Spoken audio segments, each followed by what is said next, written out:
Veja no ICL Notícias, segunda edição.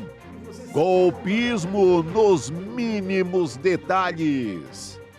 Generais e funcionários do governo Bolsonaro produziam até panfletos e faixas dos acampamentos golpistas em frente aos quartéis. Golpe revelado. Investigação da Polícia Federal mostra as datas-chave do plano para derrubar democracia e matar Lula, Xandão e Alckmin. Você tem um prazo para que isso aconteça. O plano Haddad.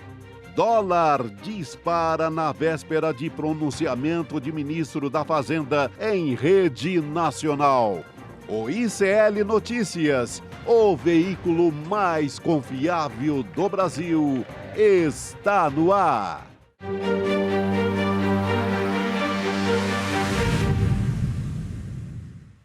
Olá, boa noite. Seja muito bem-vindo, seja muito bem-vindo. ICL Notícias, segunda edição, está no ar, ao vivo, nos canais do Instituto Conhecimento Liberta e Eduardo Moreira no YouTube e também na Pop TV.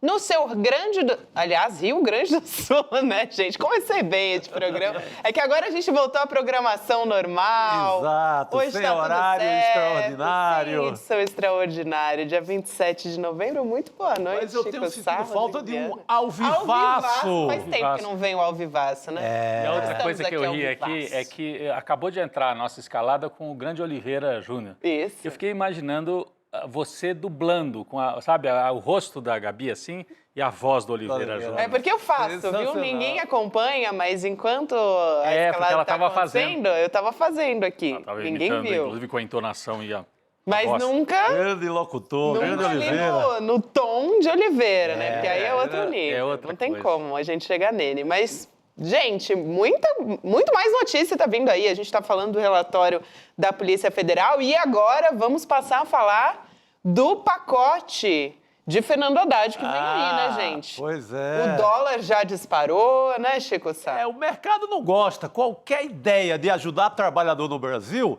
a Faria Lima grita. Ainda mais é porque capaz tá de matar e falando- esfolar trabalhador, né? É, exatamente. Ainda mais porque a gente está falando, nesse caso aqui, de, por exemplo, isenção de imposto de renda para quem ganha. A expectativa é essa, tá, gente? Ainda vamos trazer todos os detalhes a respeito Mas tudo indica que disso. sim, viu? Mas tudo indica que é para quem ganha até 5 salários mínimos. 5 mil reais. 5 mil 5 reais. mil reais. É porque era a promessa de campanha do Lula isentar quem ganha até 5 mil reais, né? Então, o Haddad... Atual é 2.200 e alguma coisa. Isso. O Haddad está sendo pressionado para divulgar um plano de cortes. Só que ele vai fazer as duas coisas ao mesmo tempo. Cortar de um lado e anunciar algumas medidas mais populares do outro lado.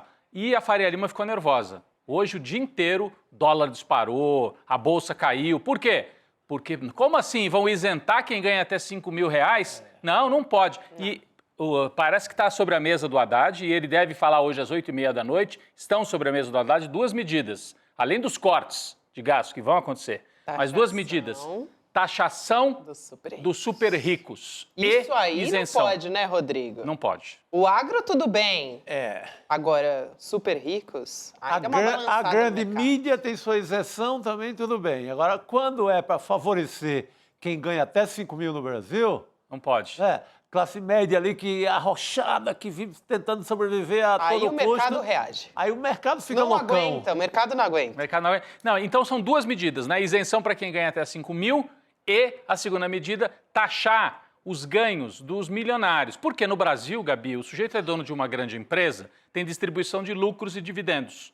Sobre lucros e dividendos não existe imposto no Brasil. Mas não é que não existe, é zero, não paga. É zero. Então, o Haddad deve propor, isso também está na mesa, uma taxação. Vamos cortar de um lado, mas a turma da grana tem que colaborar de outro lado. Olha, aí não vai taxar você aí que tem sua pequena empresa, ou que tem até sua empresa grande também. Aí estamos falando de milionários, super milionários. Então não vá Não é achando que lucro e dividendo que é para você. de quem tem uma padaria pequena, um restaurante pequeno. É para quem tem dividendos e lucros muito altos. Mas vamos ver, 8h30, o Haddad deve anunciar tudo isso e a gente vai falar. 8h30 da noite, gente, vai ser um pronunciamento em rede nacional, a gente vai acompanhar e amanhã, a partir das 7 horas da manhã, a gente traz todos os detalhes, vai esmiuçar tudo isso para entender, né, o que vai ser esse pacote de corte de gastos aí. Eu tô gerando muito conteúdo pro Prensadão. Tá, e quem me escreve aqui, enquanto a gente está no ar, é o Oliveira. Obrigado pelo carinho, um abraço a todos e todas. Um abraço nosso para o Oliveira. Grande Oliveira. Todo dia é a nossa companhia aqui na abertura do Série Notícias, segunda edição. Mas, claro, enquanto ainda a gente não tem o anúncio do Fernando Haddad, a gente continua falando sobre o relatório da Polícia Federal. São muitas páginas, então toda hora a gente acha um elemento novo e a gente cruza também informações, a gente cruza com dados oficiais do governo federal da época, né, enquanto Jair Bolsonaro estava no poder. Então, tudo isso vai trazendo informações, elementos novos que também, né, dizem respeito à incriminação dessas pessoas todas envolvidas no golpe. Exato. Ontem a gente começou o programa mais cedo. O relatório tinha acabado de ser divulgado, né? O Alexandre de Moraes tirou o sigilo do relatório e a gente foi trazendo as primeiras informações. Hoje nós organizamos mais um pouco, né, para ajudar você a entender o que tem nesse relatório. Eu vou começar por aí. Nossa equipe trabalhou também pesado, fazendo vários quadros, né, para ajudar você a entender o que tem em mais de 800 páginas de investigação no relatório da Polícia Federal. Eu queria trazer os detalhes do relatório sobre 3 personagens. A gente falou bastante do Jair Bolsonaro ontem, Gabi e Chico, e falamos sobre esses personagens também, mas não entramos nos detalhes. E existem várias páginas voltadas, focadas nesses personagens que eu vou citar agora. Vamos começar pelo general Augusto Heleno, um dos mentores do Bolsonaro. Augusto Heleno, que vem de longe na extrema-direita, trabalhou na equipe do general Frota, da linha dura da ditadura militar. Está citado nominalmente nas conclusões do relatório da Polícia Federal. Vocês reparam aqui no pé da página, ó, é a página 819 de 884. Então, ali já é o finalzinho do relatório, eles vão listando nome por nome os envolvimentos de cada um com o golpe. Augusto Heleno Ribeiro, também conhecido como General Heleno. Então, eles dizem o seguinte: documentos encontrados pela investigação na residência do general identificaram que o mesmo integrou reuniões de diretrizes estratégicas que visavam estabelecer um discurso sobre urnas eletrônicas e votações.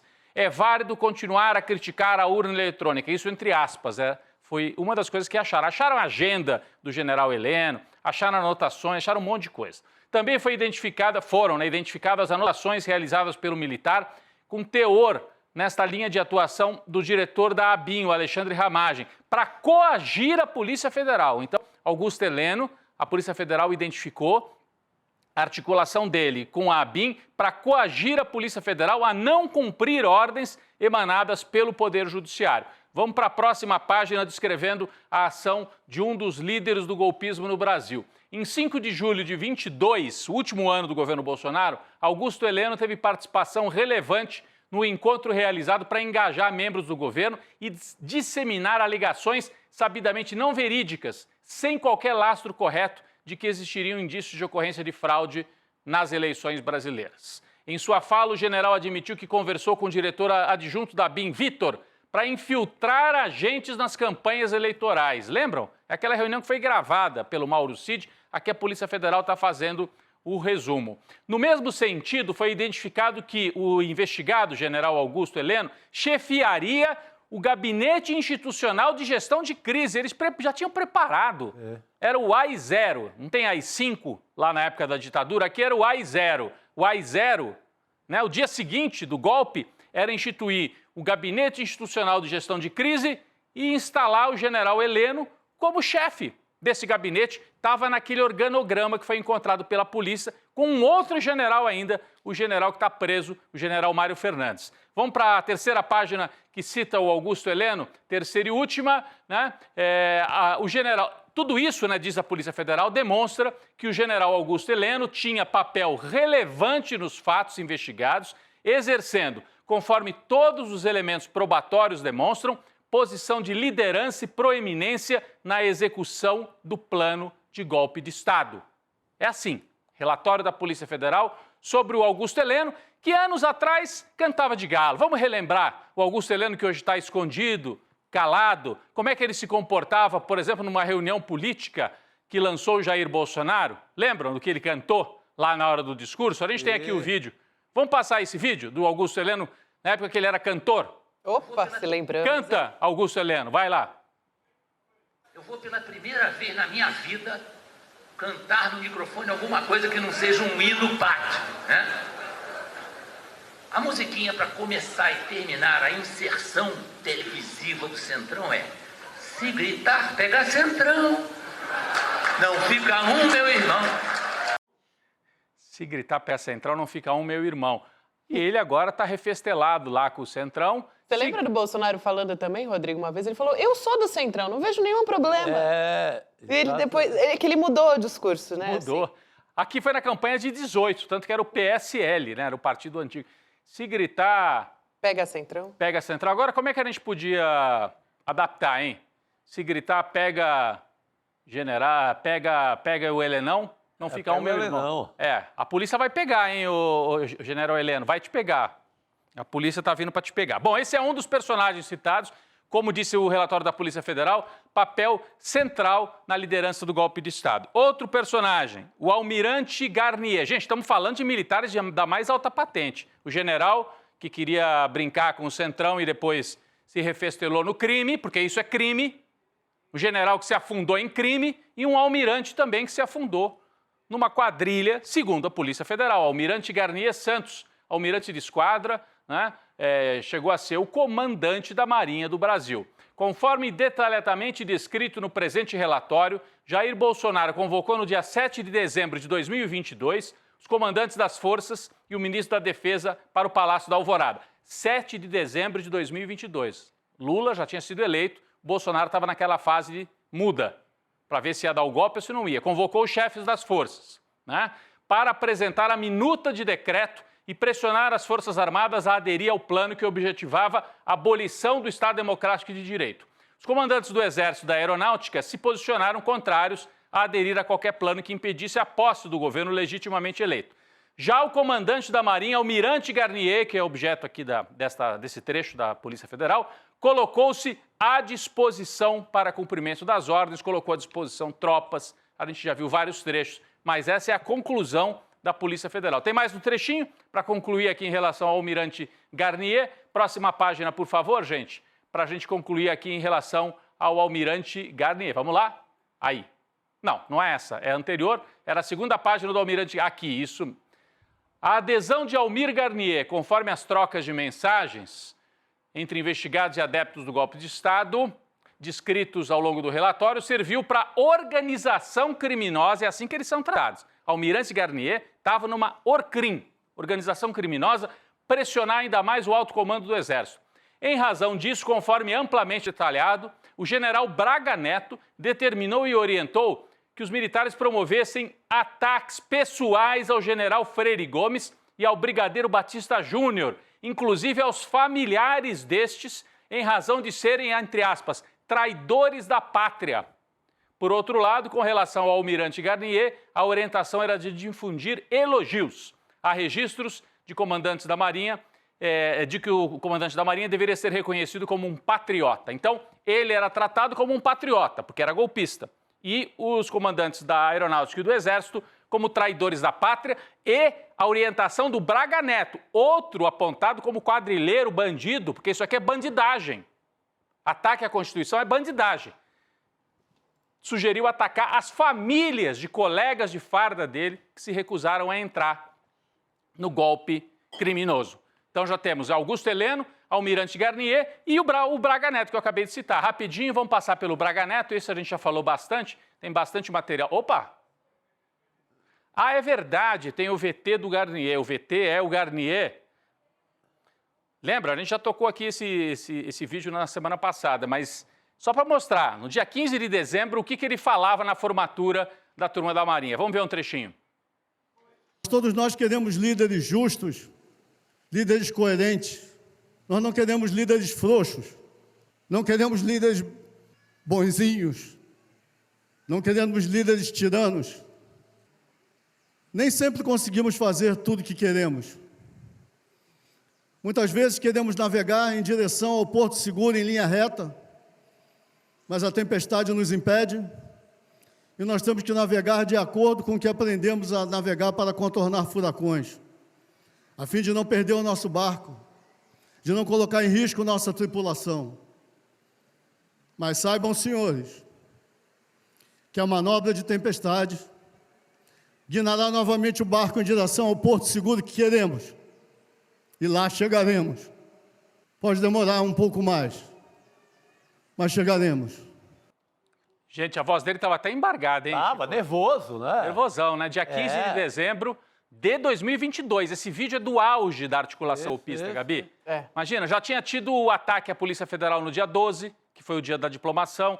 Ele já tinha ido para o Palácio e dito para o Bolsonaro, conte comigo para o golpe. Por isso que ele dizia, nosso barco vai chegar ao Porto Seguro, pode ser que demore um pouco mais, mas vai chegar. Ele ainda estava articulando o golpe, o Almir Garnier, com essa cara de bonzinho, com a voz trêmula, golpista, segundo a Polícia Federal.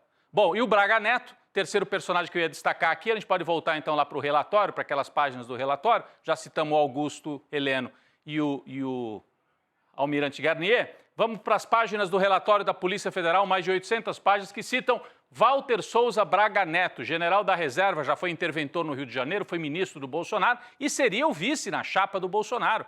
Foi o vice na chapa e seria o vice-presidente se o Bolsonaro, bate na madeira, aí tivesse ganho a eleição em 2022.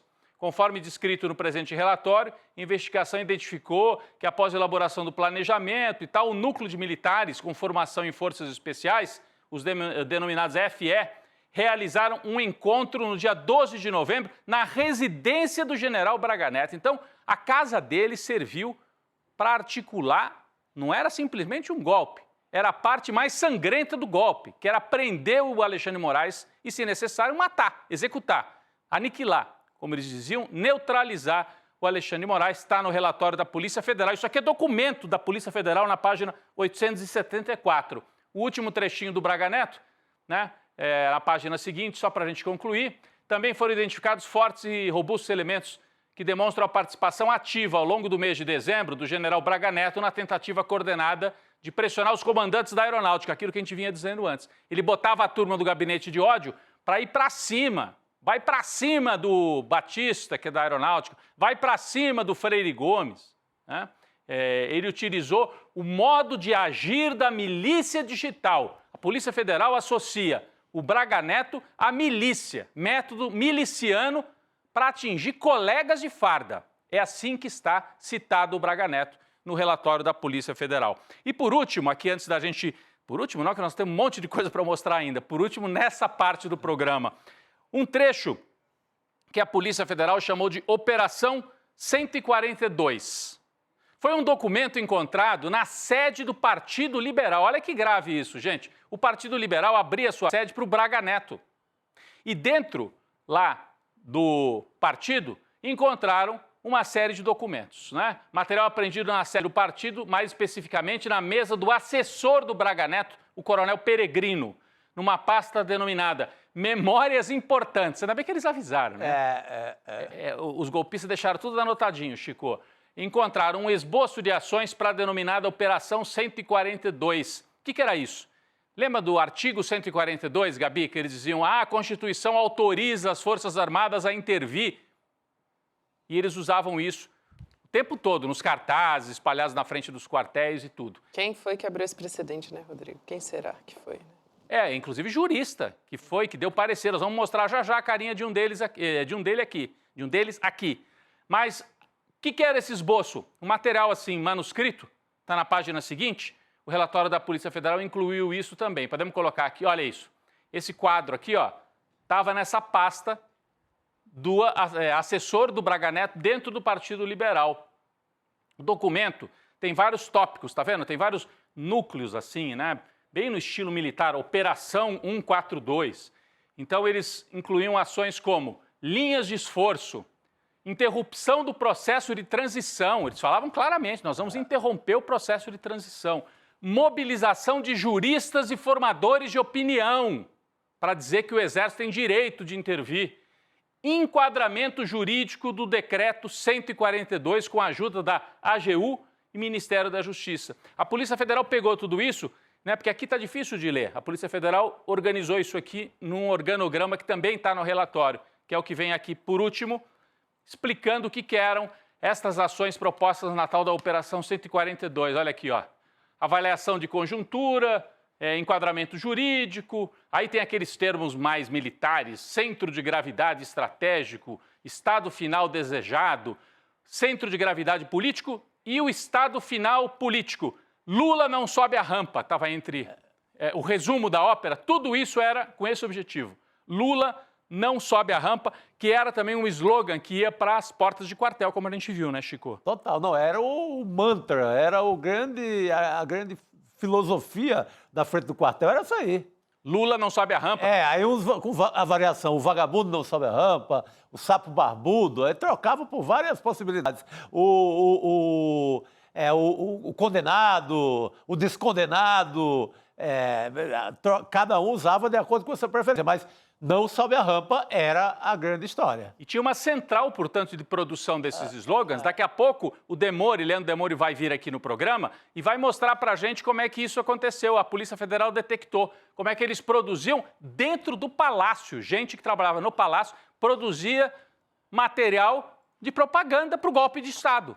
E isso também está no relatório da Polícia Federal. Como a Gabi lembrou, teve um jurista renomado, professor, Ives Gandra, chegou a fazer parecer, nós temos aqui, ó o Ives Gandra aqui, um senhor, seus 90 anos, aqui, ó, Ives Gandra Martins, né? Fez relatório, fez parecer para dizer, não, veja bem, não é golpe, minha interpretação do artigo 142 da Constituição Federal. Esse é o Ives Gandra. Aí tem um resuminho na página seguinte, em que ele explica por que ele acha que pode sim, ó, a minha interpretação manifestada para alunos em livros, conferências, tarará, é que no capítulo para a defesa da democracia do Estado, se um poder sentir-se atropelado por outro, poderá solicitar às Forças Armadas que ajam como o poder moderador para repor naquele ponto a lei e a ordem. É a interpretação sob medida que o Bolsonaro queria. Então, esse material aqui do Ives Gandra era usado para também alimentar o golpe. Curiosamente, ele foi poupado. Ele não foi trazido como um dos mentores do golpe, talvez porque não participou ativamente de reuniões e tal, mas participou ideologicamente, deu sustentação política. O respeito pela idade. Não sei. Porque não dá. Ele é central no golpe. Aí, a manchete da Carta Capital. Plano golpista teve consulta a Ives Gandra para simular legalidade da ação que eles queriam fazer. Todo golpe tem uma simulação de legalidade. 64 também fizeram AI-1, AI-2, AI-3, eram atos institucionais que juristas escreviam, mas não tinha nada de legal, era golpe. E o Ives Gandra se prestou a esse papel, apesar de ter ficado fora do relatório, Gabi. Também queria lembrar aqui que o Ives Gandra, ele deu palestra militares, né, em diversos momentos também, em institutos, então... Até na Escola Superior de Guerra, né? Isso, então uma coisa ali tá ligada à outra. Muita gente comentando aqui no chat que, nossa, eu tô de muito bom humor hoje e tal. Realmente eu tô de muito bom humor, sabe por quê, Chico Sá? Não. Porque temos entre nós hoje a Luísa Vilela. Bom. Sim, aí fala, nossa, a Gabi hoje está radiante, eu tô mesmo. Com uma Obrigado surpresa a dessas, rir né? também, porque aí é felicidade completa. Foi bom, hein, Lô? Foi Uma surpresa Pra dessas. começar o programa assim, né? Já ganhei a semana inteira. Que maravilha. Olha, eu tava vendo você falar, tava pensando que saudade do Sobral Pinto, né? Na época que conservador não era golpista, né? Exatamente, bom nome, bem lembrado. Ia tirar gente torturada da cadeia, né? O jurista Sobral Pinto, né? O jurista Sobral. Foi uma das primeiras entrevistas que eu fiz na vida. Eu devia ter mais ou menos 5 anos de idade. Incrível. Ali no final da ditadura ele teve um papel importante, né? Exatamente. Inclusive, ele usou a lei de proteção aos animais para impedir ou para questionar as torturas, né? Exatamente. Que os presos políticos sofriam, né? Não, grande advogado. Contraste com o Ives Gandra. Gente, essa quadra da história que a gente está vivendo não está fácil, não. A gente vai voltar a falar do relatório, a gente estava esmiuçando vários pontos aqui e vamos continuar esmiuçando, né, gente? A gente tem várias datas-chave para trazer a partir desse relatório da Polícia Federal e mais especialmente da preparação da minuta do golpe, que teve participação direta do Bolsonaro. Então, a gente trouxe algumas datas aqui para a gente começar, vou pedir para a gente colocar aqui na tela, nossa equipe, datas-chaves do golpe. Tem uma que é o dia 7 de dezembro de 2022. Então, começando por ela aqui, gente, a nossa conversa. Reunião no Palácio da Alvorada. Bolsonaro apresenta a minuta de decreto do golpe aos comandantes do Exército. Então, General Gomes Freire, da Marinha, o Almirante Garnier, que o Rodrigo falou muito agora a respeito dele, e também estavam presentes o Felipe Martins, né, o assessor do Bolsonaro, o Mauro Cid também, ajudante de ordens, o Anderson Torres teve uma participação ali fundamental, e o Marcelo Câmara, que a gente tem falado bastante a respeito dele aqui também. Na sequência, a gente tem uma data aqui que é imprecisa, mas a gente sabe que é depois desse dia 7, que é esse X que está na sequência. Nova reunião no Palácio da Alvorada, Bolsonaro apresenta uma versão revisada do decreto golpista.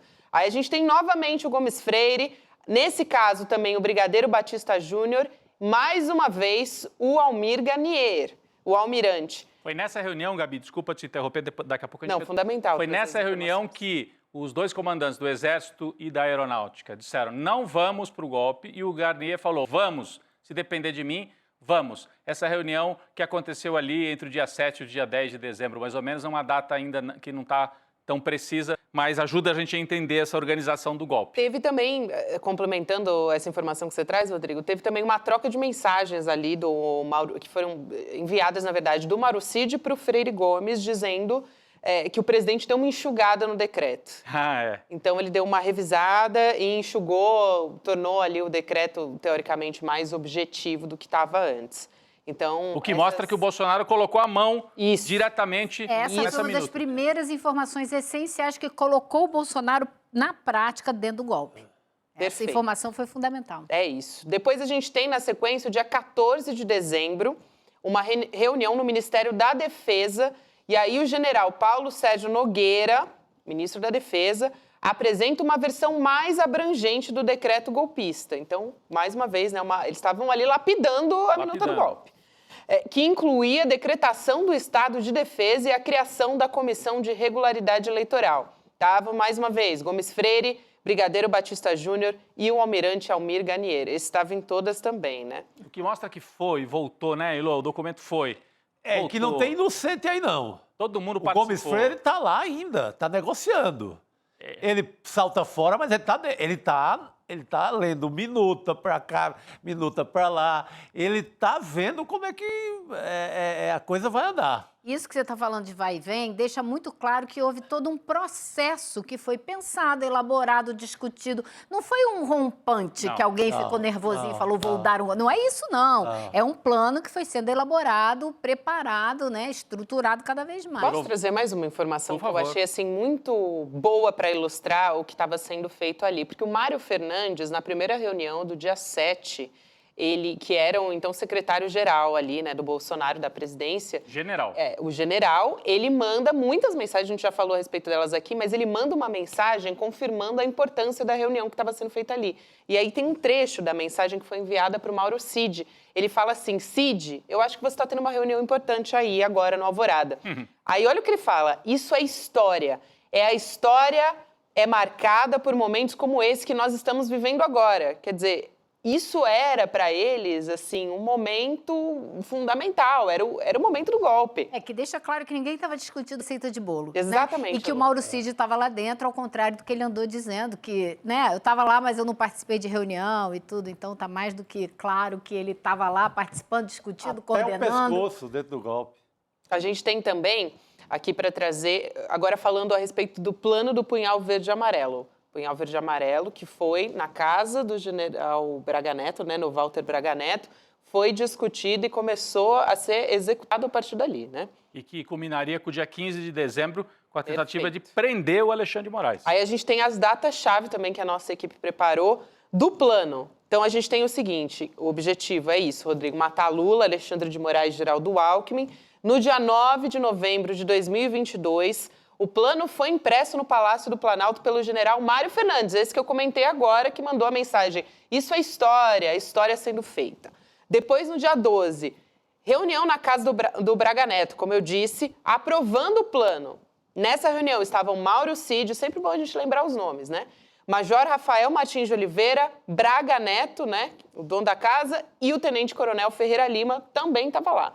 Na sequência, a gente tem uma data imprecisa, mas que gira em torno também do Plano Punhal Verde e Amarelo, também ainda em novembro, uma ação clandestina, Copa 2022 para executar o plano de assassinatos. A operação teve seu ápice em 15 de dezembro e os participantes são os Kids Pretos. Lembrando que se criou ali um grupo num aplicativo de mensagens, o Signal, na verdade, onde eles conversavam e cada um usava um nome diferente, linhas clandestinas também para tramar, né, e acompanhar o Xandão, acompanhar como que estava o paradeiro dele, onde ele estava indo, né, onde ele estava frequentando. Então, tudo isso foi feito nesses termos. Elô, e Chico e Gabi, né? As duas operações andavam juntas, né? A cúpula se reuniu várias vezes no Palácio para tomar decisão política. Vamos fazer o golpe ou não vamos? Vamos fazer um documento, um decreto ou não vamos? Bolsonaro apresenta uma minuta, apresenta outra, e isso é uma coisa. De outro lado, a turma da operação, que é o Punhal Verde e Amarelo. Enquanto os de cima estavam decidindo como é que seria a justificativa jurídica e política, os de baixo já estavam se preparando, não eram tão de baixo assim, era general, coronel, tenente-coronel, mas não era a alta cúpula. E estavam se reunindo. Então, as duas coisas andaram juntas e iam se encontrar no dia 15 de dezembro de 2022.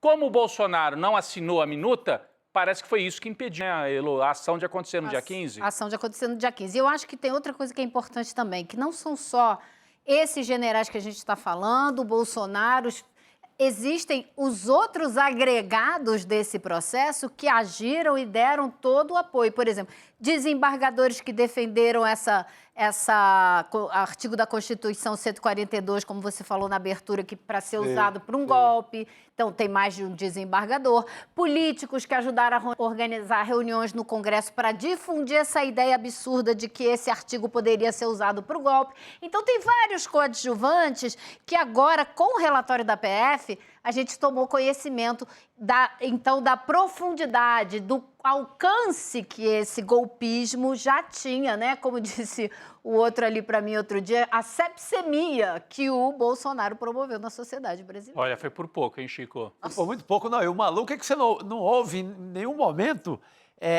de ninguém, de nenhum militar, a palavra ou o lema respeito ao resultado da eleição. Tudo menos isso. Porque mesmo os que dão para trás lá nos finalmente, que pulam fora, o Gomes Freire, então, ninguém defende, ninguém levanta a voz, não há nenhum pronunciamento. Não há uma, assim, o Gomes Freire ou o brigadeiro, esqueço o nome dele, o Batista Júnior. Batista Júnior. Podiam ter, o senhor está preso, o senhor está propondo pelo um golpe amor de de Estado, o senhor Deus, está preso. Não fizeram, né? Não fizeram. Não, defesa da democracia não há de ninguém. Dessa turma Nem não. assim, gente, o país acabou de eleger um novo presidente, será que a gente vai cair nessa aventura de novo? A gente não está com essa bola toda como a turma de 64, vamos, calma, ninguém. É todo mundo para cima mesmo, esse almirante aí, ele está nervosíssimo, esse que passamos o vídeo, o Garnier. Era o dia 15, Chico. Ele estava nervoso. Provavelmente ele estava achando assim, olha, hoje pode ser que podia ser que prendessem o Xandão. Ele sabia que talvez prendesse. Ele está quase tremendo. Estava tremendo naquele discurso. Ele está em pleno golpe. Ele está dentro do cenário do teatro do golpe. Por isso que a nossa chamada é a radiografia do golpe. Eu acho isso muito, muito forte, gente. Olha, os caras estavam tramando, a Gabi trouxe aqui o resumo feito pela nossa equipe, muito bem feito, né? Reunião para cá, reunião para lá. Dia 15 era o dia para as duas frentes se encontrarem, o jurídico, político e a operacional. E no dia 15, o almirante golpista vai para uma formatura e faz um discurso com a voz trêmula.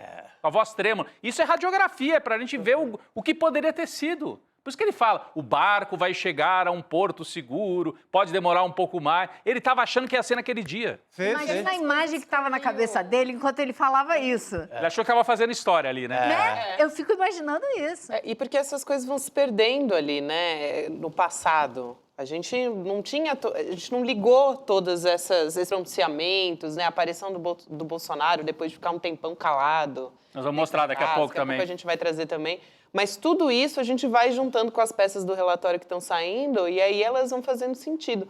Tem uma outra coisa que acho super importante da investigação da Polícia Federal, que é a respeito das faixas e cartazes que apareciam nos acampamentos golpistas. A gente falou ali, por exemplo, que eles diziam Lula não vai subir a rampa, e aí vários alternativas a isso, né? O vagabundo, o descondenado, não sei o quê. Ladrão, eles O adoram. ladrão, tudo isso. SOS, olha, Intervenção SOS, Federal, artigo Intervenção 142. Federal, tudo isso.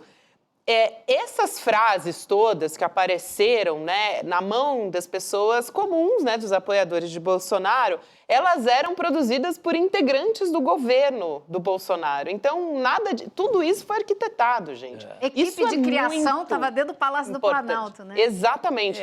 Aquela história que os velhinhos estavam ali Isso espontaneamente derruba isso. defendendo a democracia. Esquece, né, meu irmão? Está no relatório da PF, da Polícia Federal, mencionando conversas entre os membros da Secretaria-Geral da Presidência da República. Então, mais uma vez, falo aqui do general Mário Fernandes. Está em todas, general Mário Fernandes. Fernandes. Realmente.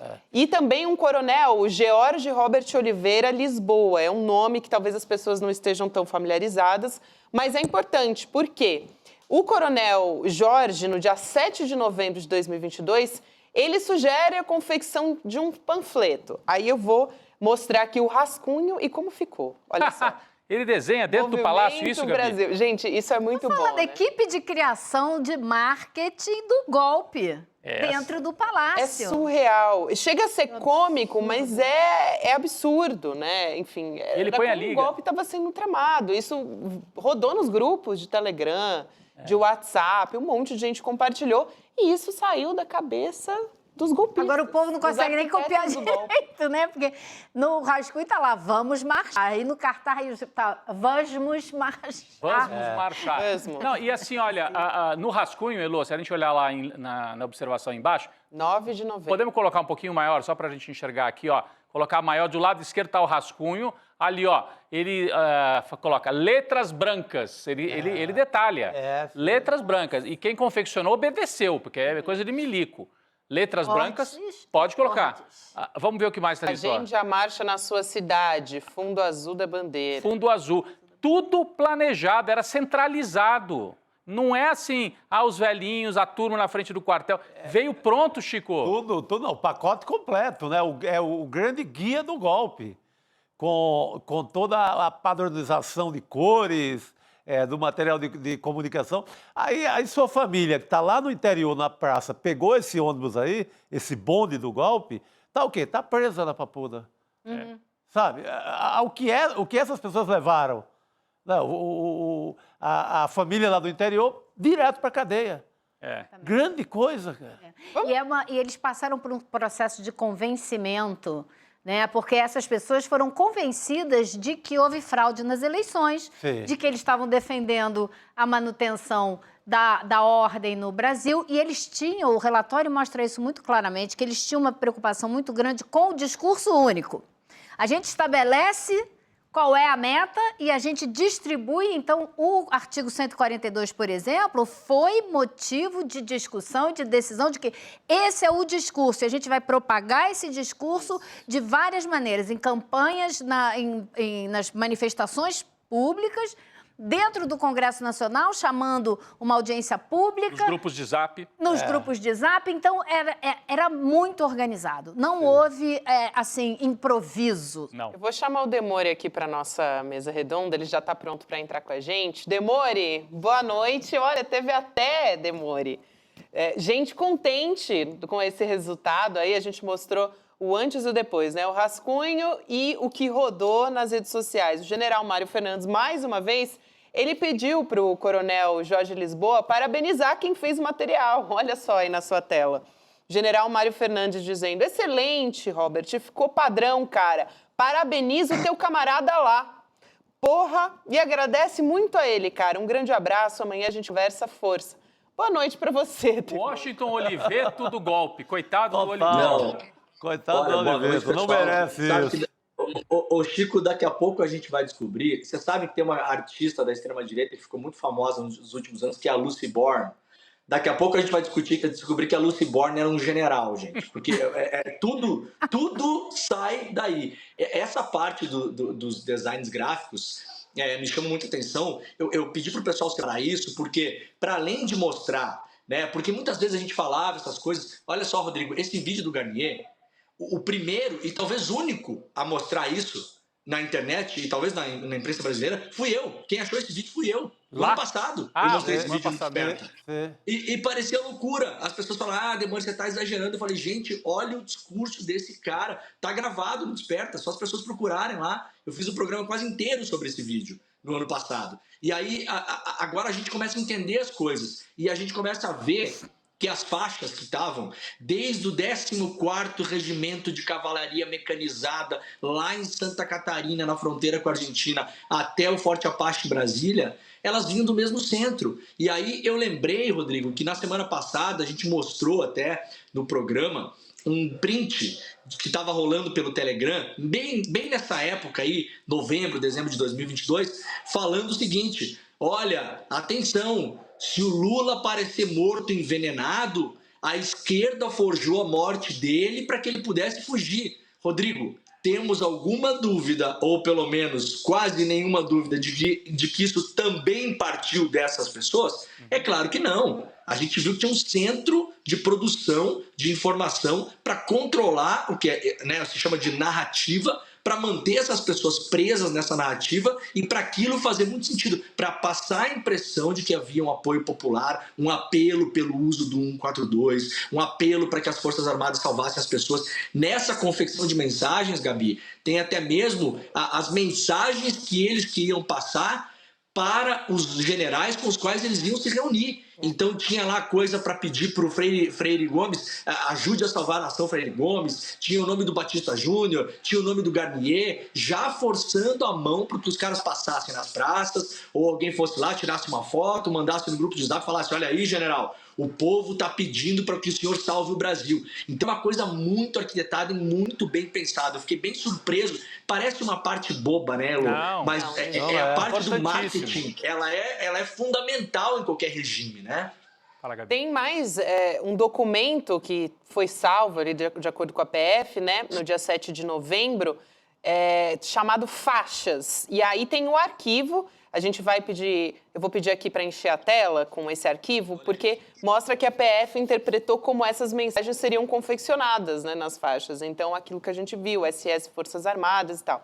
Olha só as faixas. Liberdade sim, censura não. Respeito à Constituição, contagem pública dos votos. Aí, SOS Forças Armadas. Essa aparecia direto Nossa, no Brasil muito. inteiro. A gente viu muito isso. Demais. General Freire Gomes, comandante do Exército, salve nossa democracia. Aí a gente tem também Almirante Garnier, comandante da Marinha. Do Marinha tá escrito, né? Porque tem muito erro aqui também. Salve nossa democracia. Só tem erro aí, né, Gabi, na verdade. Desculpa, vou até pedir. Ortográfico de ideia de tudo, né? Acho de que conceito. o forte aí são os erros. Brigadeiro Batista Júnior, comandante da Aeronáutica, salve nossa democracia. Auditagem no processo eleitoral. Não há ditadura, aí a crase toda errada, do judiciário. Novas eleições para presidente e, na sequência, ilegibilidade do Lula já. Estou lendo conforme está no documento. Quando eu digo que a gente precisa mexer no currículo das Forças Armadas, eu não estou brincando. Precisa. Tem que mexer geral, porque tem que aprender história, sociologia, filosofia e português. Até língua portuguesa. Mas esse, como vocês falaram, é o menor dos erros, né? O erro de ortografia é o menor dele. Agora, se falar isso para um cara de extrema-direita, ele vai achar bom. Que bom!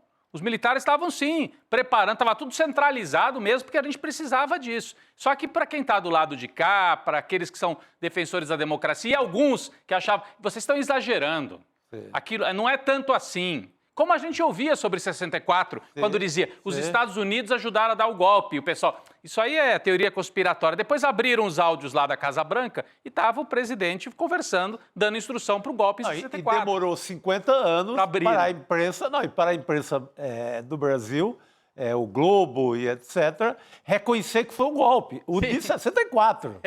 Aqui está saindo mais rápido. Aqui foi de uma vez só. E deixaram tudo por escrito, hein, Demori? Até o roteiro de publicidade e propaganda, eles deixaram assim, agora, prontinho pra gente. Sabe uma coisa que eu não entendo, eu queria a ajuda de vocês?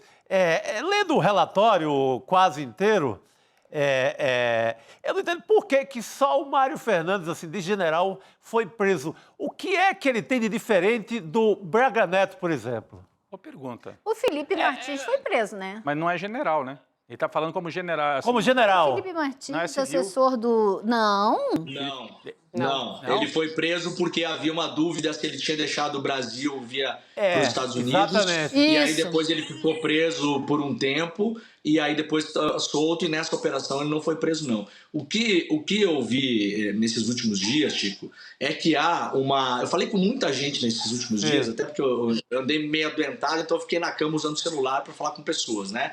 Há uma preocupação, inclusive dentro do próprio governo, para de algum modo salvar as instituições. Não por acaso a fala do ministro Múcio é uma fala emblemática, a gente tem que saber ler a fala do ministro Múcio, e daqui a pouco eu quero rebatê-la historicamente também, mas... para passar informação para as pessoas, o ministro Múcio falou, não foram as Forças Armadas, foram alguns CPFs. Exato. Então, essa frase, Chico, o que há por trás dela? Está sendo feito um grande acordo, sim. Esse acordo não é de hoje, a gente vem denunciando esse acordo aqui, esse acordo não parou, esse acordo não vai parar. Possivelmente ele vai se estender ao longo da fase da denúncia. Agora acabou de sair uma notícia que a PGR já declarou que há muitas provas para serem analisadas, então vai precisar de muito tempo para avaliar o inquérito, e isso tudo é ganho de tempo para entender quais são os anéis que se perde, se alguns dedos serão perdidos, mas tem uma preocupação, inclusive dentro do próprio governo, de tentar salvar a imagem das instituições no geral, principalmente as Forças Armadas, porque é visto como importante que a imagem de uma instituição da República não seja arranhada, né? Sim. Então, assim, aí a gente vai gostar ou vai desgostar, mas isso é o que eu ouvi aí já desde a semana passada, então é por isso também que se evitou botar a mão em algumas pessoas aí, entre elas o Braga Neto, e você vai ver, né, Chico, foram pegando de baixo e subindo aos poucos, aí pega general da reserva, aí pega uns tenentinho coronel aí pega um coronelzinho lá e tal, e aí fizeram um muro de contenção, né? Do Braga Neto não chegou. Demore, eu sei que você já vai ter que sair daqui há pouquíssimo tempo, então queria aqui virar um pouco a página, porque o Demore quer muito falar da importância de não anistiar os golpistas. A gente teve uma reportagem do portal Metrópolis, do Jonatas Martins, mostrando que um dos 5 apontados como assassinos do Rubens Paiva, esse cara, ele continua recebendo salário do Exército.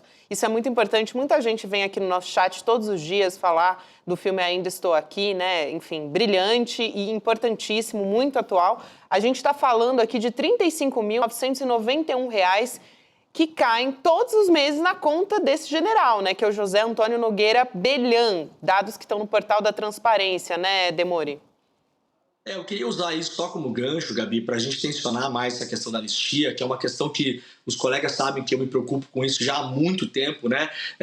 Rodrigo, mesmo quando parecia maluquice, né? A gente lá atrás falava, não, imagina que vão, olha, não imagina, gente. A gente sabe como é que é o Brasil, né? Eu quero ler um trecho rapidamente de um livro daqui a pouquinho para a nossa audiência, um trecho de um parágrafo curto, só para a gente rebater um pouco a fala do Múcio, mas essa questão da anistia é uma preocupação. Já ouvi também que não há nenhuma medida para se prender o Bolsonaro antes de transitar do julgado. A gente está falando aí de muitos anos. No ano passado, na semana passada, saiu uma notícia, se eu não me engano, na Folha, dizendo que querem concluir isso tudo, né, inclusive com julgamento no STF, até junho do ano que vem. Olha, pode acontecer. Eu não tenho bola de cristal, viu, Rodrigo? Mas eu duvido que se conclua até junho do ano que vem. Duvido. Por quê? Há uma grande preocupação com a legitimidade do processo. Esse processo já começou com um grande ponto de interrogação se ele poderia ter começado no STF ou não. Vários juristas discordam, mas o STF foi lá, votou. Opa, a gente teve uma interrupção aqui na internet. Sobre o prazo, a Maíra Heck, advogada que esteve aqui com a gente na semana passada, disse que a gente fez essa pergunta. 2025, né? Liquida tudo. Ela falou, olha, não sei, pode chegar a 2026. Porque um ano e meio para um processo como esse é razoável. Seria até ela muito calcula rápido. no começo de 2026. Ela calcula primeiro semestre de 26 para terminar, Demore. Eu vou divergir da doutora Maíra Hecker com toda a vênia. Sabe por quê, Rodrigo? Porque tem muita gente imaginando. A denúncia ela foi feita, ela pegou uma coisa que já tinha sido usada no mensalão, né? Que eles chamam de núcleos, né? Lembra? O mensalão tinha 3 núcleos, né? O núcleo político-partidário, o núcleo ideológico, o núcleo não sei o quê. E aí também, se não me engano, o Petrolão usou um pouco isso. No ano passado a gente viu em outros casos. Só que nesse caso, eles têm os núcleos também. Se não me engano, são 6 ou 7 núcleos. há uma disputa muito grande nos bastidores desse processo, de muita gente que não é só bolsonarista maluco também, de gente que quer ver, eventualmente, até essas pessoas presas, mas que está fazendo uma força imensa para que as condutas sejam individualizadas. Claro.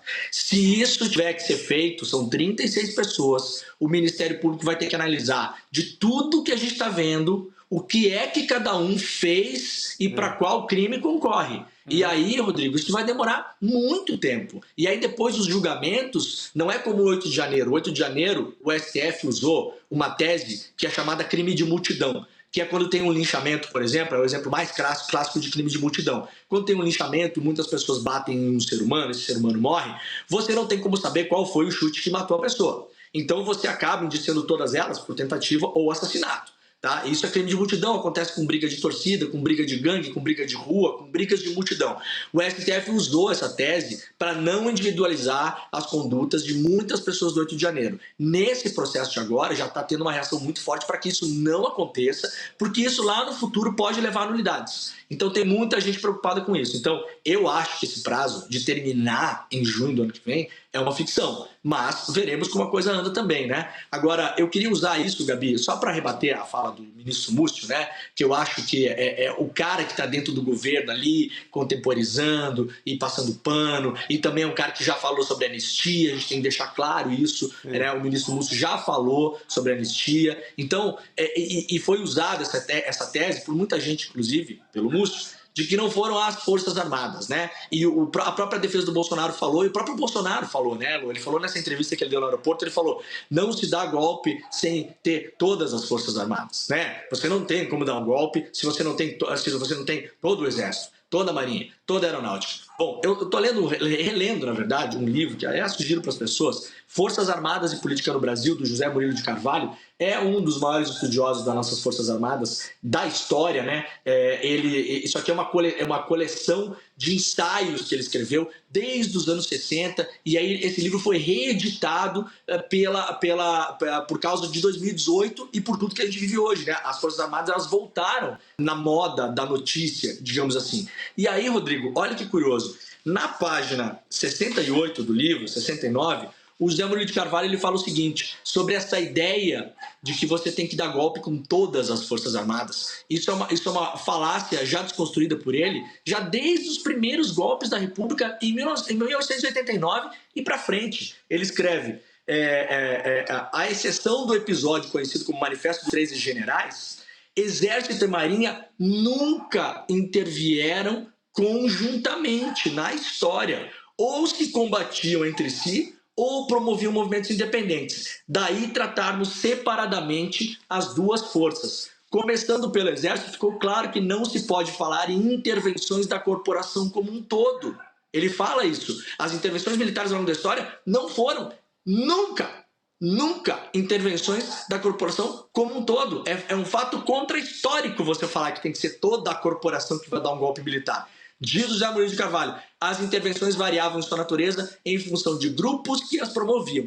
2 foram de oficiais superiores, lá até os anos 30, e 2 de praças e outras de alunos e até de oficiais e subalternos. Ou seja, essa tese de que para dar golpe você tem que ter todas as Forças Armadas e tudo, isso é uma balela. Se quisessem dar golpe, inclusive só com o Garnier, né? E aí, para usar a imagem dos bolsonaristas, se fossem machos para isso, eles teriam tentado, inclusive, só com a Marinha. E eu não duvido, Lu, que teria dado certo, porque a história nos mostra que é assim que são dados os golpes no Brasil. Com pouca gente, com algumas pessoas, em alguns momentos históricos e nunca com o corpo inteiro das Forças Armadas. É como o Chico estava falando agora há pouco, se esses generais que sabiam, que foram informados, que não concordaram, não fizeram nada... Sim. Se a Marinha sozinha fosse lá e desse o golpe, eles iam fazer o quê? Exatamente. Se virar contra o golpe ou iam ficar caladinhos em casa? De forma alguma. Demore, e tem momentos, tem frases de todos os envolvidos, do Mário Fernandes, do Garnier, que ou eles vão atrás ou a gente passa por cima. Sim, eles falam isso. É isso aí. A gente corta a cabeça e vai, e pega o resto da tropa. Não havia só a possibilidade de, não, vai todo mundo... Ou ninguém vai. Não havia isso, não. Sabe o que faltou para o golpe também, mesmo que fosse só de uma parte dar certo? Washington. né? Eles tinham recebido lá do norte o recado, alguns meses antes, de que os Estados Unidos não dariam apoio dessa vez. Alguns generais ficaram sabendo disso. E me parece que até por isso é que o comando do Exército não embarcou. Como é que seria dar um golpe sem o apoio dos Estados Unidos? Isso aí se sustentaria? Eu acho que o Bolsonaro ficou com muito medo de assumir um golpe só com a Marinha. Isso fica muito claro no relatório da PF também, quando você vê que eles se preocuparam intensamente em desenvolver uma argumentação para ser vendida lá fora. Tinha isso também. A respeito do golpe. Sim. É a propaganda internacional, usando os adidos militares, né?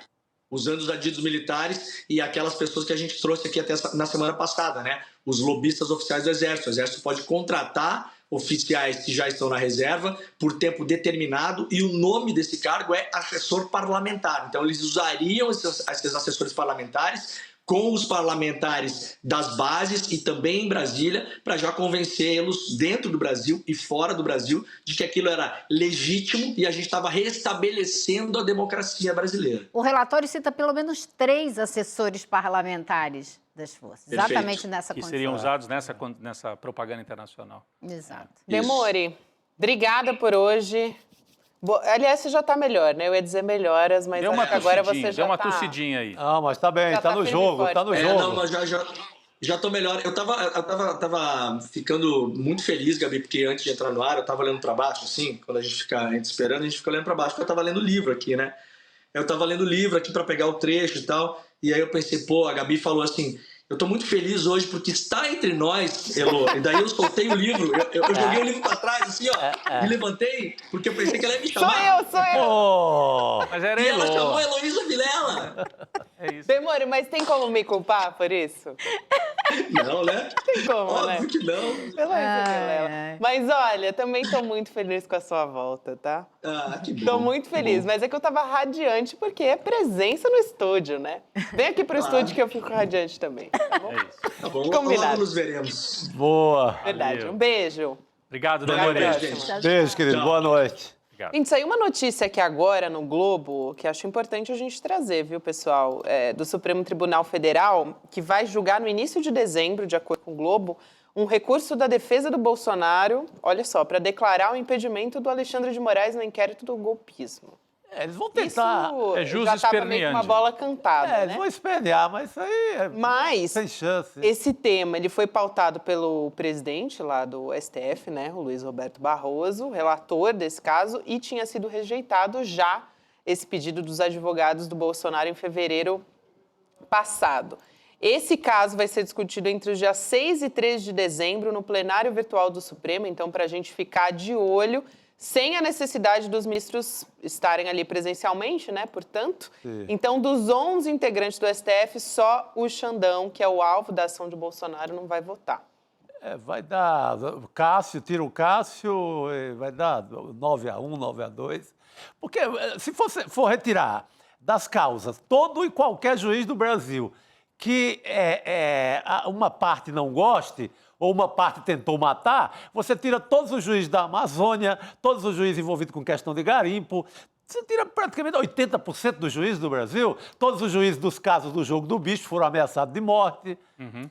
Gente, eu vi a explicação muito boa já tinha visto da do Cacá e vi agora recentemente a do Lênio Streck, que é um dos nossos mais, digamos, iluminados juristas, e ele diz, isso seria beneficiar o réu, beneficiar quem está sendo acusado. Então você Ele daria vai lá, eu não ameaça o gosto desse juiz. Supremo, ele não pode ser julgado por aquele Exatamente, juiz. então vou beneficiar o Bolsonaro tirando o Alexandre de Moraes. Por eliminação, ele escolhe o juiz. Eu ameacei eliminar, neutralizar, matar o Xandão ao longo do processo e eu, por cima, ainda vou ser favorecido com a retirada do Alexandre de Moraes, porque ele passou a ser vítima dentro do processo. Então, o que é que eu faço daqui todo dia agora? Se eu estou em qualquer caso, se eu sou acusado, primeira coisa é ameaçar de morte o juiz. Ele passa a fazer parte do processo e eu me livro dele. Então, conta outra história. Boa, Chico. Muito boa essa observação. Gente, a gente vai continuar nesse assunto, mas antes eu quero trazer um recado do Eduardo Moreira sobre a pós-graduação que o ICL vai lançar amanhã, quinta-feira. O o curso Repensando o Brasil, Sociedade, Política e História, para até ajudar a gente a entender o que está acontecendo agora no Brasil, porque não está fácil também, né, gente? Então, a gente vai antecipar, aqui, aliás, o Edu está antecipando, a gente tem um trecho da fala aqui para você entender do que se trata. Vamos colocar agora. Fala, galera, tô chegando em casa do ICL e deixa eu só contar uma coisa para vocês, assim, organicamente mesmo, ainda com a surpresa do momento. Tava lá no ICL agora, conhecendo todos os detalhes finais da pós que a gente vai lançar na quinta-feira. E assim, é inacreditável a pós, a graduação, né? Reconhecido pelo MEC, tudo direitinho, que a gente vai lançar nessa quinta-feira à noite. Então é o seguinte, spoiler, se preparem que vocês não vão acreditar. Não é vídeo para, vai aqui atrair atenção, marketing, não. É um vídeo de alguém que acabou de assistir uma coisa que eu não imaginava que a gente conseguiria fazer uma coisa dessa há 3 anos atrás, sabe? Então se preparem, quinta-feira vem bomba. A gente vai revolucionar o que significa pós-graduação no Brasil. Quinta-feira à noite a gente se vê. E para participar, na quinta-feira à noite, tem que se inscrever em icln2.com.br. O Edu, junto com o Gessé Souza, vão estar lá para te explicar tudo que vai rolar. Então, hein, gente, 8 horas da noite amanhã. Amanhã. Bora. Vamos continuar falando do relatório da PF, gente? Tem uma série, olha só, uma série de notícias dessa época que a gente já trouxe aqui relacionando com os fatos que estão mencionados no relatório. Então, um desses a gente vai trazer agora, eu acho muito importante, para mostrar como é que funcionou a dinâmica, o comportamento do Jair Bolsonaro nessa época. Isso aí, radiografia do golpe. Então, vamos lá. O Bolsonaro, vocês lembram, ele ficou mais de um mês em silêncio depois de ser derrotado nas urnas. Ele só saiu do Palácio do Planalto para falar com apoiadores no dia 9 de dezembro de 2022. Talvez você não se lembre de como foi esse pronunciamento, a gente vai trazer aqui também. Só que o dia que ele resolveu falar, que Bolsonaro resolveu falar, foi também o dia que ele se reuniu com o general Estevão Teófilo, gente. Áudios que foram obtidos pela Polícia Federal revelam que o tenente-coronel, o Mauro Cid, disse que o Bolsonaro estava fazendo ajustes na minuta do golpe, que foi apresentada 2 dias antes. A gente contou no início do programa isso. Ele apresentou a minuta do golpe para os comandantes das Forças Armadas e só o almirante Almir Garnier, da Marinha, aceitou a proposta, pelo que explica a Polícia Federal.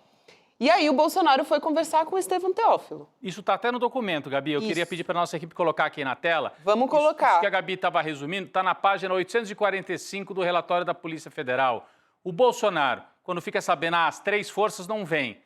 Aí ele se reúne com o Estevão Teófilo no dia 9 de dezembro de 22 e fala assim, Estevão Teófilo, comandante do COTER, que é justamente os quids pretos. Isso. Você faz o golpe, você garante o golpe. Aí ele aceita. O Estevão Teófilo topou. Por isso que o Bolsonaro sai para falar com os apoiadores depois de mais de um mês, justamente no dia 9, porque ele ficou feliz. Total. Sentiu, agora eu tenho apoio. E aí ele vai para frente do palácio, né, Gabi? E fala com os apoiadores. E aí, no áudio do Mauro Cid, no dia 9 de dezembro, para o general Freire Gomes, que estava resistindo a colaborar aí na trama golpista, é o seguinte, a gente tem também a transcrição aqui na tela.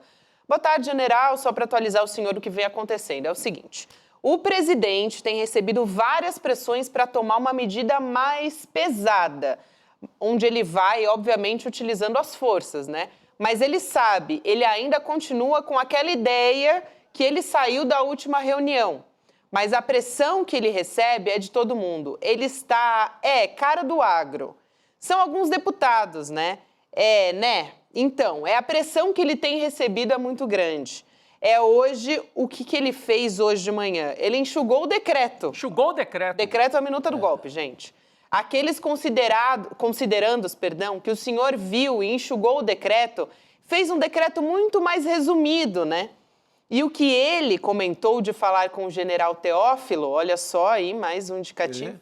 Na verdade, ele quer conversar, ou seja, ele quer convencer o Teófilo a embarcar no golpe, né, Rodrigo? Então era isso, dia 9, o Mauro Cid manda essa mensagem pro general, avisando, ó, o Bolsonaro está conversando com o Teófilo e enxugou a minuta. E aí, Gabi? Elô e Gabi, olhei para o lado errado, e Chico.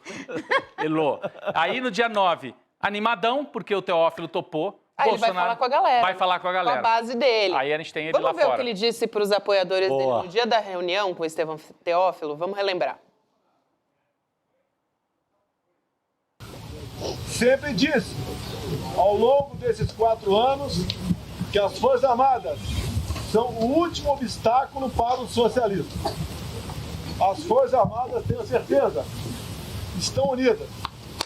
As Forças Armadas devem, assim como eu, lealdade ao nosso povo, respeito à Constituição, e são um dos grandes responsáveis pela nossa liberdade. Quantas vezes eu disse, ao longo desses 4 anos, que temos algo mais importante que a própria vida, que é a nossa liberdade.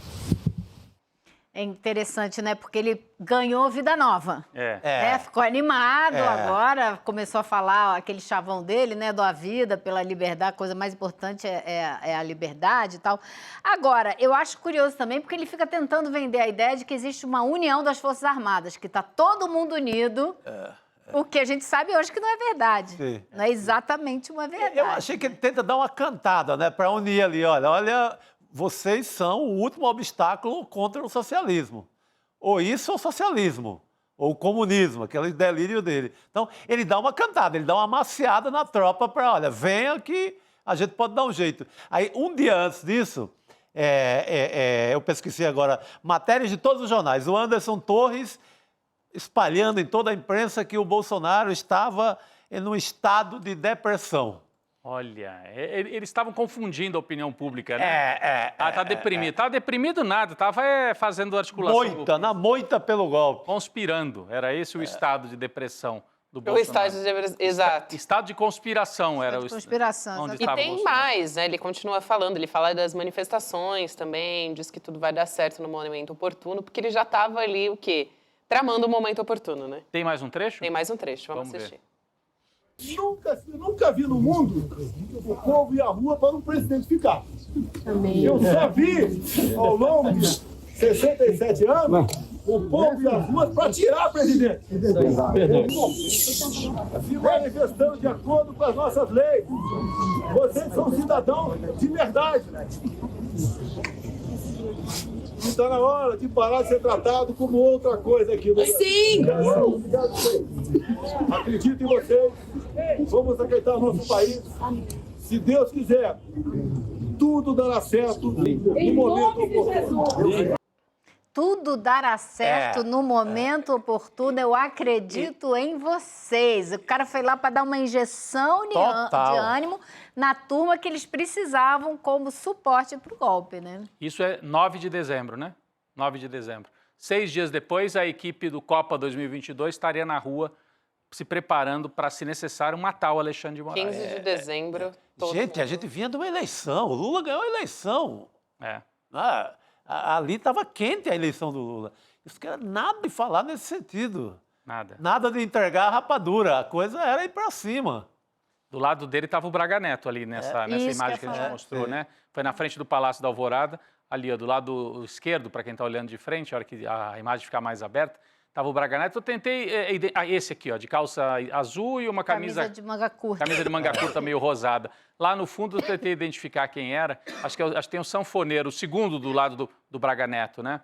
Tá o Braga Neto, tem um segurança, parece, segurando, enfim, alguém da equipe de segurança segurando a maleta ali. E do lado esse de terno, me parece que é o sanfoneiro. Azul por baixo. O sanfoneiro esse que vai para cima e para baixo também com o Bolsonaro. Então é importante a gente ir relembrando o que aconteceu, batendo com o relatório da Polícia Federal, batendo com as trocas de mensagem entre os golpistas, ajuda a contar a história.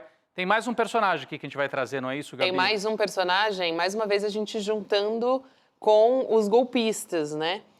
Vocês lembram do Fernando Cerimedo? Para quem não se lembra, o Fernando Cerimedo é um empresário argentino, um youtuber e tal, e ele fez uma live levantando suspeição sobre o nosso processo eleitoral, sobre as nossas urnas eletrônicas. Ele foi também estrategista da campanha do Javier Milei, então ligado à extrema-direita.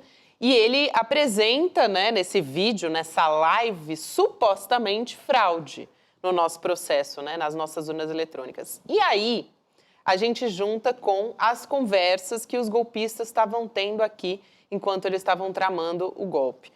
O Mauro Cid disse numa conversa com o tenente-coronel Sérgio Ricardo Cavalieri que a base do material que o Cerimedo apresentou lá na live sobre as urnas foi produzida pelo que ele chama de nosso pessoal, Rodrigo. Ou seja, eles produziam faixa, como a gente mostrou, cartaz, e produziam até o conteúdo que o argentino Cerimedo mostrou na live. Esse Cavalieri, ele elogia o trabalho de hackers e ele menciona também a live justamente do Fernando Cerimedo. E aí o Mauro Cid aparentemente estava se atrapalhando ali com o teclado. Eu vou colocar aí, ó, já temos a troca de mensagem na tela.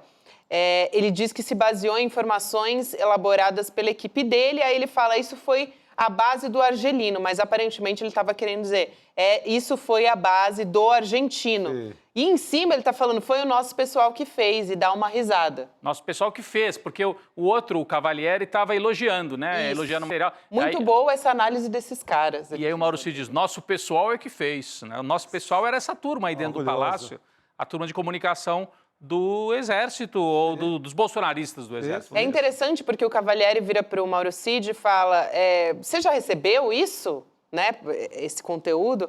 E aí o Mauro Cid diz, não, foi o nosso pessoal que fez, né? Esse Fernando Cerimedo, só lembrando, Fernando Cerimedo que está listado, é um dos 37 indiciados, como operador do golpe. E ele foi da equipe do Milei. Da equipe digital ali, de comunicação digital do Milei. Ele é muito importante na campanha dele lá.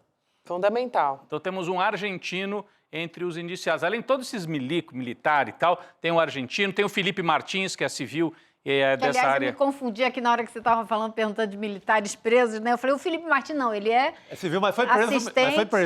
Assessor especial da área internacional, né, do Bolsonaro. É aquele que fez o gesto nazi-fascista. Isso, ele é o principal, ele é na cadeia de discípulos do falecido Olavo de Carvalho, ele é um dos caras mais importantes, é o que propaga o olavismo depois do próprio Olavo.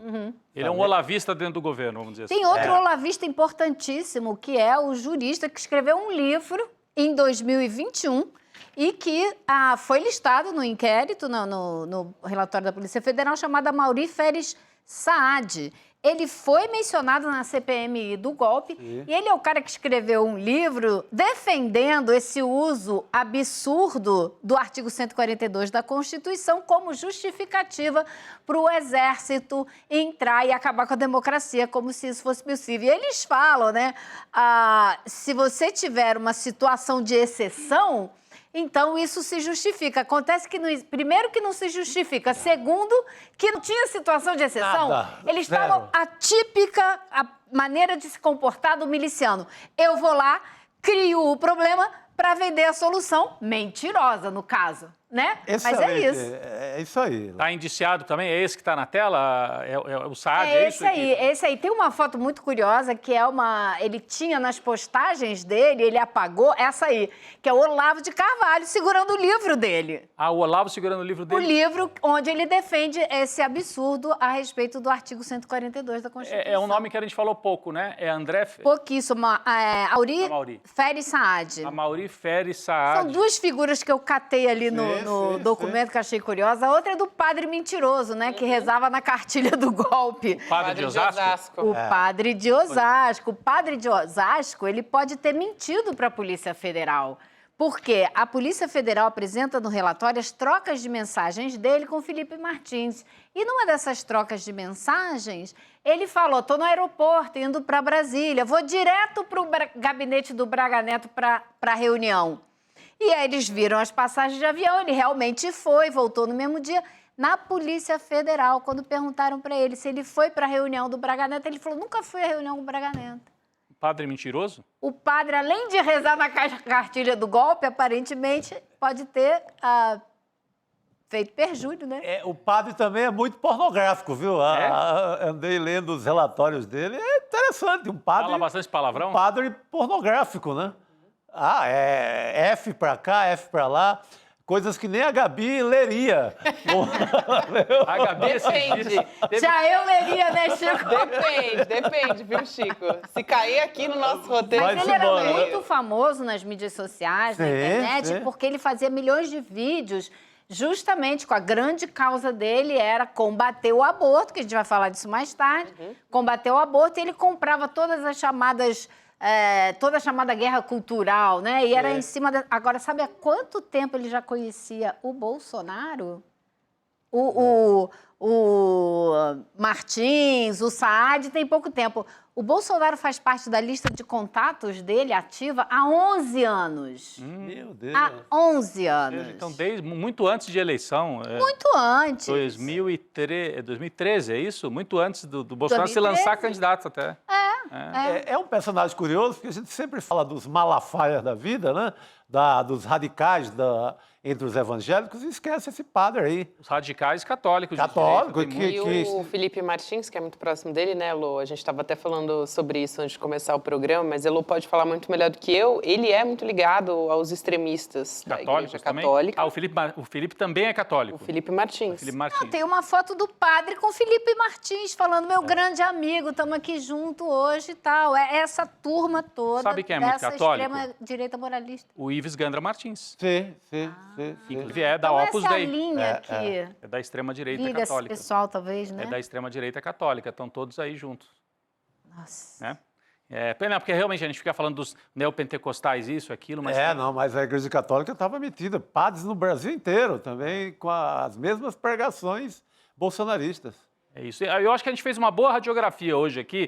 Ontem a gente deu aquela primeira notícia e hoje passamos por vários personagens, inclusive esses que a Elô trouxe mais agora no fim, né, que são esses civis aí, o padre, o Felipe Martins, esse outro, o argentino Tem os Serimedo. políticos, tem o senador Girão, que convocou... Né, Ele não está listado entre os indiciados, o Girão. Não, mas ele é citado no relatório mencionado, da Polícia Federal, né? mencionado no relatório porque convocou a tal da audiência pública para difundir essa mentira a respeito do artigo 142. Tem mais gente metida nesse enrosco, entendeu? Ah, tem. Com certeza. Gente, vamos voltar a falar do pronunciamento do ministro da Fazenda, Fernando Haddad. Vai ser agora à noite, 8h30 da noite. Ele vai se pronunciar. Olha, Gabi, deixa eu te falar uma coisa. Diga. Teve uma reunião no Palácio do Planalto com Lula, Lira, Pacheco e Haddad, que começou às 17h47, acabei de receber aqui, que terminou agora às 18h59.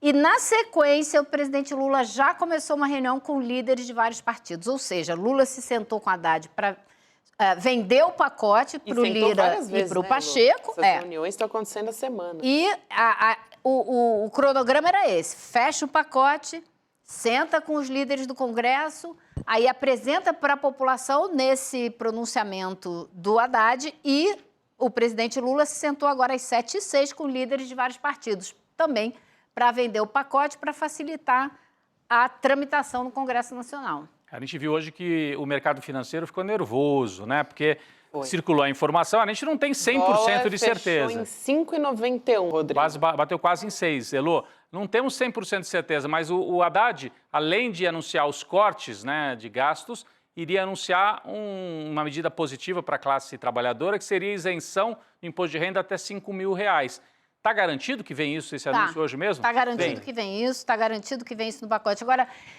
infelizmente, Rodrigo, vou te falar, o que aparentemente está acontecendo, e a gente só vai saber daqui a um dia ou dois. O governo dividiu isso em dois projetos diferentes. Separou os cortes de gastos, né? Esses cortes todos que ele está falando, e o que seriam as boas notícias, que é a modificação no imposto de renda, que inclui a isenção para todo mundo que ganha até 5 mil. O que eu posso te dizer quando o governo divide pacote dessa maneira? Em vez de deixar tudo junto para obrigar a passagem de um ter que passar o outro. A chance de minguar esse pacote das bondades é enorme, né? Ficar menorzinho, né? Você coloca uma pressão, né? Mas a gente sabe que vivemos um momento que a esquerda, os trabalhadores, não levam ninguém para a rua. E no Congresso... Se você joga isso na sociedade, seria para incendiar de uma forma, porque... para você aplaudir essa medida e defendê-la nas ruas. Olha, eu ganho até R$5 mil, eu quero esse benefício. E quem impede esse benefício hoje? Arthur Lira e o Congresso Nacional. Pô, vamos derrubar esse negócio. É isso. Não é derrubar o Congresso, é tentar fazer passar. É pressionar esses caras. Então, o que pode acontecer? É isso ser derrubado e ficar só a parte que penaliza os trabalhadores. Porque, a não ser que os trabalhadores brasileiros acordem e resolvam pressionar o Congresso. E Elô, nesse pacote, na parte, você falou que divide em duas partes, né? O corte, que já era esperado, e agora essas medidas mais, entre aspas não, medidas de bondade, medidas assim que favorecem os trabalhadores. Na parte dos cortes, vai ter corte no BPC mesmo, no benefício? É o que está todo mundo dizendo. Infelizmente, que vai ter corte no BPC, ele vai ser reduzido. Vai ser uma gritaria. Uma gritaria. Isso se aprova isso, e não aprova a parte de benefício aos trabalhadores. Olha, gente, eu acho que tropeção é péssimo para o governo. Eu estou muito curiosa para ver como que o Haddad vai vender esse pacote hoje. Quer dizer, eu acho que o presidente Lula devia vender esse pacote e dar o recado, dar a letra para a população, dizer a gente precisa defender essas medidas aqui. Corte dos supersalários, aumento de imposto para os super ricos, porque isso está na proposta, e isenção para quem ganha até 5 mil. Porque você vai pagar a isenção de quem ganha menos com mais imposto para quem ganha mais. É o óbvio que tem que ser feito. Agora, eles começam a gritar porque vão perder um caraminguá, que para eles não significa absolutamente nada. Nada. Sabe? Então, assim, a usura, né? A gana, a sede dessa gente ter mais e mais, não ter nem onde gastar e não se importar em sair no meio da rua e ver gente passando fome, dormindo na rua, eu não sei como eles conseguem dormir. Dorme na boa, viu? Na boa. Dorme na boa, nem precisa de remedinho. Pior que quanto mais trabalhador lascado, essa turma dorme feliz da vida. E vai continuar dormindo. E daí eu acho assim, o Haddad, por conta do domínio técnico da história toda, ter negociado capítulo a capítulo, hoje eu acho que é a vez dele, mas concordo contigo, Elô, acho que Lula tem que entrar pesado. Eu também acho. Porque se o governo vai pagar essa história, pagar a ideia de tirar do trabalhador e não vai ter nenhuma recompensa, eu acho que pode esquecer. Você acha que numa conversa com com Lira e Pacheco, num tete-a-tete com o Lula, ele vai convencer eles dois que tem que passar as duas coisas juntas? Não, eu acho que isso é protocolar. Acho que ele tinha. O que ele está. Politicamente é interessante que passe para os líderes do Congresso antes do Haddad falar. Vem aí isso. Eu acho que aí é um protocolo político que tem que ser feito. É do jogo da política. Mas eu defendo o que você falou, que o Lula tem que entrar em campanha de mobilização. Olha, você... Ele entrou com juros, ele tem que entrar por isso aqui. Exatamente. Você não vai ter isenção. Você que ganha até 5 mil não vai ter isenção, porque tem estes senhores do Congresso que vão impedir. Isso. Agora, gente, eu queria aqui trazer um último assunto que é, assim, importantíssimo também, porque a extrema-direita está se aproveitando nesse momento para, assim, passar uma pauta que é absurda, assim, que me ligou um alerta vermelho para todas as mulheres, para toda a nossa sociedade, que é a história do aborto, né? Pauta conservadora, então, que está avançando na Câmara. Nesse momento, hoje a CCJ aprovou essa PEC que proíbe o aborto, mesmo em casos previstos por lei. Quais são eles, né? Para lembrar você, são 3 casos. Então, quando a mulher é estuprada, né? Em casos de mulher, ou enfim, a pessoa que engravidou é estuprada. Crianças, jovenzinhas, menor de idade à vontade, pode ser estuprada à vontade, que vai ter que ter o filho. Isso. Também, casos em que aborto é previsto. Quando a criança, né, o feto, na verdade, né, porque nesse estágio não é uma criança, é um feto, não tem cérebro, então ele é anencéfalo. E também, mais um caso em que o aborto é legal é quando representa o risco à vida da mulher. Então, por algum motivo, ela não pode seguir com essa gravidez porque a vida dela está em risco. Então, são esses 3 casos que são garantidos por lei, porque é o mínimo. É estupro, é violência contra a mulher ou contra a criança, ou então essa mulher pode morrer, essa criança pode morrer, ou então o feto, enfim, não tem cérebro. São casos, assim, basilares para a vida, né, dessa pessoa que está gestando. Então, teve até um grupo de mães, a Elô trouxe esse vídeo aqui, a gente separou um grupo de mães a favor, né, do direito básico à vida das mulheres, do direito ao aborto legal, que foram, né, essas pessoas foram expulsas da sessão e aí deputadas progressistas estavam tentando ali, estavam fazendo um protesto. Então vamos assistir esse vídeo.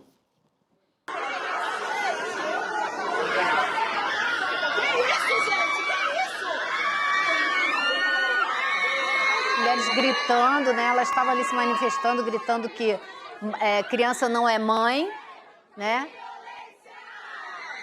Aí foram expulsas e as deputadas dizendo sem violência. E elas se juntam, dão as mãos para tentar fazer um cordão para impedir que elas fossem expulsas. Olha lá.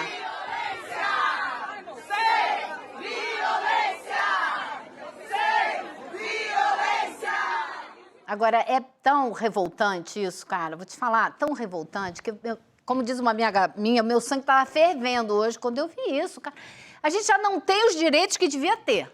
Vamos combinar? A gente já não tem os direitos que devia ter. Porque e ainda vão tirar esses que são resultado de violência. Violência. Como aconteceu com aquela menina em Goiás, de 13 anos. Caso, mas teve um outro caso aqui. Teve caso em Pernambuco. Que a turma da Damares mandou até gente lá pressionada na frente do hospital. Religiosos da extrema, né, ligados à Porque extrema tinha um programa médico para fazer aborto legal nesse tipo de e caso. ela teve que ir para um hospital no Recife fazer esse procedimento porque na cidade dela não tinha, ela não conseguiu esse direito. E ela teve que ficar mais tempo gestando, né, sob risco, porque é uma criança, gente. Então, quando uma criança está gestando, ela tem risco à vida, ela pode morrer por estar com um feto no ventre. Então, e não é coincidência, Elô, que isso esteja acontecendo em dias que a nossa democracia brasileira, que a gente está descobrindo, né, dias assombrosos para a nossa democracia brasileira.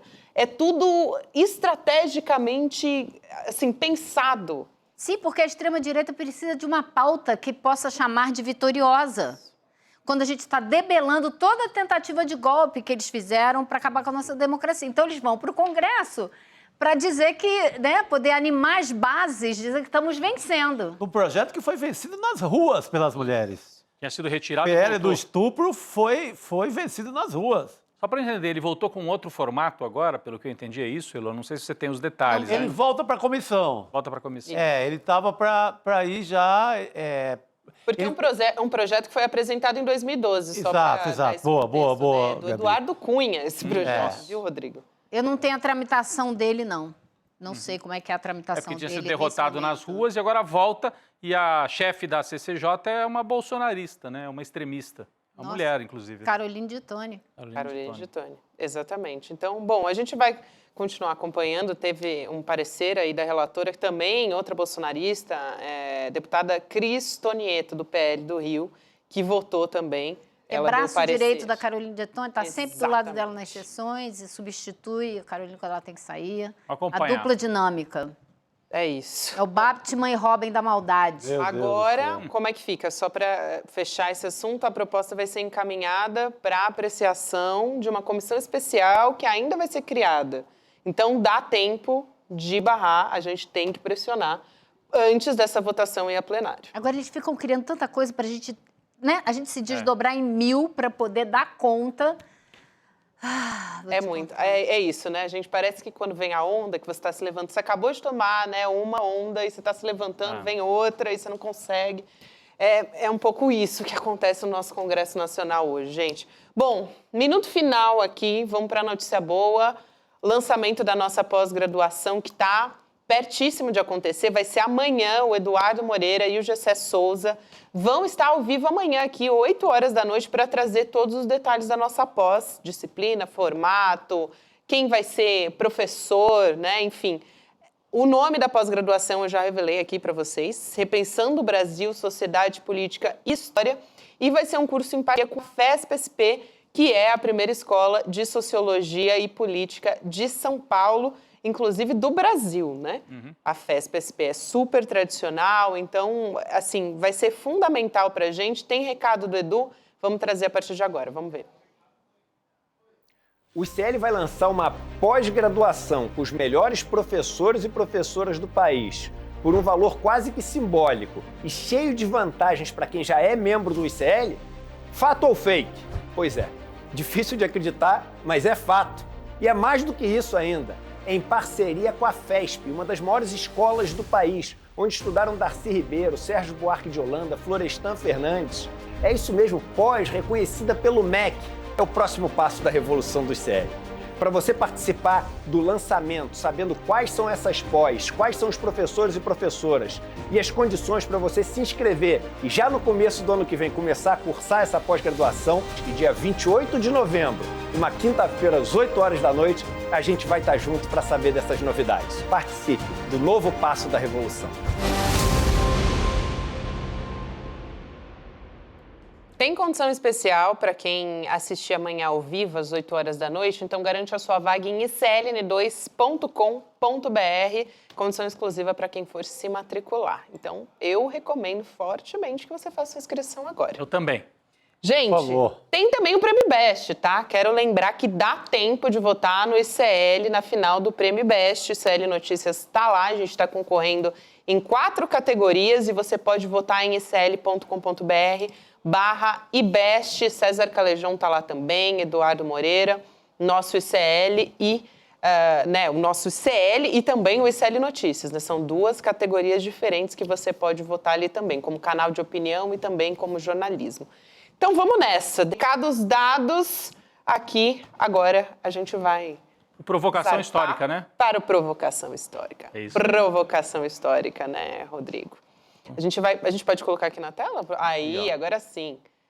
A Primeira Guerra é isso, né? Primeira Guerra Mundial. Lama, Esperança e Caos. Você acompanha a partir de agora. Eu que sou míope não consigo ler o nome do convidado. É o Bruno Leal. Convidado é o Bruno Leal. Apresentado pelo Lindener Pareto. Muito bom. Professor Bruno Leal. É só se manter aqui no link. Boa noite. Hoje em situação aqui ilustre, né? Com Heloísa Vilela, nossa amiga. Queremos todo dia com a Elo. Queremos, Elo. Levantei um cartaz aqui. Para Brasil. E não foi feito lá no Planalto. Não é aquele cartaz Esse produzido aqui. Esse foi produzido aqui. Boa noite, Chico, Boa noite, Sá, Rodrigo. obrigado, Boa noite, Manuela. Boa noite a todos que nos acompanharam. Até amanhã.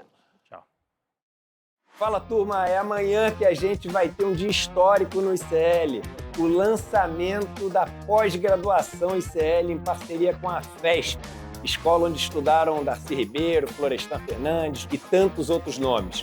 Só lembrando que é o seguinte, é pós-graduação mesmo, reconhecida pelo MEC, e começa no comecinho do ano que vem. Para saber quais são as pós que a gente vai oferecer, as condições em termos de valores e tudo, que eu já adianto, que vão ser muito abaixo do mercado, e os professores que vão ensinar, amanhã tá junto com a gente às 8 horas da noite. Um abraço e até amanhã.